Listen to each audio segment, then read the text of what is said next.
क्या आप सोच सकते हैं कि ऐसी जगह के बारे में जहां 40 डिग्री ठंड हो, खाने का एक टुकड़ा ना हो और जीवित रहने के लिए इंसान को अपनी नैतिक सीमाएं तोड़नी पड़ी। ये कहानी एंडीज के उन लोगों की है जो 72 दिन तक मौत के साथ खेलते रहे। ये कहानी सिर्फ सर्वाइवल की नहीं, इंसानी हिम्मत और इच्छा शक्ति की है। बात है 13 अक्टूबर 1972। एक चार्टर विमान उरुग्वे रग्बी टीम और उनके कुछ पारिवारिक सदस्यों को लेकर चिली की तरफ जा रहा था। क्या विमान में 45 यात्री और चालक दल के सदस्य थे? लेकिन जब विमान एंडीज पर्वत के ऊपर से गुजर रहा था, एक खौफनाक त्रसदी ने उनकी जिंदगी पलटकर रख दी के कारण प्लेन क्रैश हो गया और शुरू हुआ सर्वाइवल का एक ऐसा सफर जो आज भी दुनिया को हिला देता है। प्लेन के क्रैश होने के तुरंत बाद सिर्फ 33 लोग जिंदा बचे, लेकिन ये सिर्फ शुरुआत थी। उनके लिए हर दिन मौत और जिंदगी के बीच एक नया जंग था। दुर्घटना के बाद बचे लोगों को समझ नहीं आया कि वो क्या करें। हर तरफ बर्फ ही बर्फ थी। अंदाजा लगाना मुश्किल था कि उन्हें बचाने में कितना वक्त लगेगा। पहाड़ों की ठंड उन्हें धीरे धीरे मार रही थी और खाना भी खत्म हो चुका था। अनहोन प्लेन के मलबे को ही अपना स्थायी आश्रय बनाया, लेकिन वो ठंड के लिए काफी नहीं था।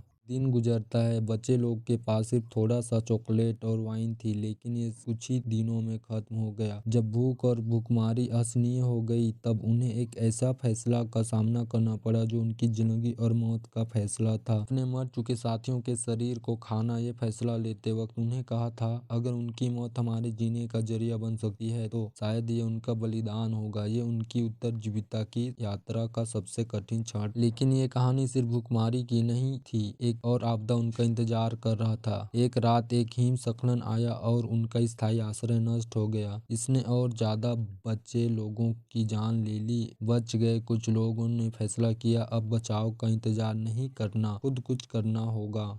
नंदो पराडो और रॉबर्ट कैनोसा युवा बचे लोगों ने निर्णय लिया कि वे मदद ढूंढेंगे और यहाँ से निकलेंगे। एंडीज पर्वत की खतरनाक स्थितियों में 10 दिन तक बर्फ और चट्टानों के बीच ट्रैकिंग किया, सिर्फ एक कमजोर उम्मीद के साथ कि शायद उन्हें कोई। आखिरकार उन्हें चिली सफर तक पहुंचने में सफलता मिली। ये पल सिर्फ उनके लिए नहीं, बाकी बचे लोगों के लिए भी एक उम्मीद लेकर आया। चिली के अधिकारियों को बचाव के लिए बुलाया गया और 72 दिन बाद 16 लोगों को जिंदा निकाला। एंडीज विमान दुर्घटना की कहानी एक त्रसदी नहीं थी, ये इंसानी इच्छा शक्ति और अस्तित्व का एक ऐसा मिसाल उन्मुख ऐसी स्थिति में जीवित रहने की कोशिश की जहां हर दिन मौत का सामना होता था। आज उन जीवित बचे लोगों की कहानी दुनिया को ये सिखाती है कि इंसानी जवाब कितना ताकतवर है। ये कहानी उन 16 लोगों की है जो बर्फ के समुद्र में मौत के सामने जिंदगी जीत कर आए। एंडीज पर्वत के बर्फ में छुपी एक कहानी जो हमेशा याद रहेगी।